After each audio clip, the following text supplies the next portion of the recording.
હાલો. હા કોણ?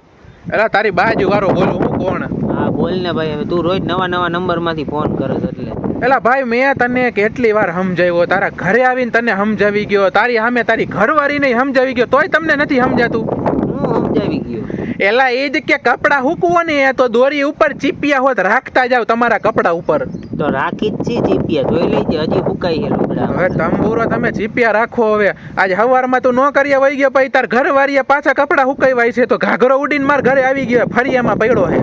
તો એમાં શું થઈ ગયું ભાઈ? દઈ દેવાનો હોય વૈંડી ટપીના મા બાજુ. એલા ભાઈ તારે વાતું કરવી હે? ઘાઘરો ઉડીને અહીંયા આવી ગયો, એમાં પછી મારે ને મારી ઘરવાળીને રોજ ઉઠીને ઝઘડા થઈ ગયા. ભાઈ એ તો તું સમજ મારી સિચ્યુએશન એકવાર.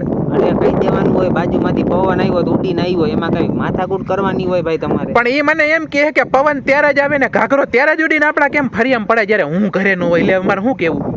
અરે એને કહી દેવાય જાજો પવન હતો એટલે ઉડીને આવી ગયો ભાઈ, એમાં કોઈ એલા ભાઈ તું સમજ તો કા નથી? તારી ઘરવાળી હવારે કપડા ધોવે ને બપોરે ગમે ત્યારે કપડા ધોવે ને મારી બાયડી જ્યારે ઘરે નથી હોતી ને ત્યારે જ એનો ઘાઘરો ઉડીને આવી જાય, અને મારી બાયડી બરોબર આવે ત્યારે જ્યારે ઘાઘરો ઉડીને આવે મારા. પણ એવું કઈ હોય તો મને બોલાવજે, હું સમજાવી દઈશ. ઉપાધિ શું કરસ ભાઈ એમાં? ઉપાધિ ની ક્યાં કરસ? અહીંયા મારે 2 દી થયા તો ઘરમાં ધડબડાટી બોલી ગઈ છે, કાકા મને જમવાનું નથી દેતી આ ઘાઘરા વાહે. તો તું અત્યારે ઘરે હો?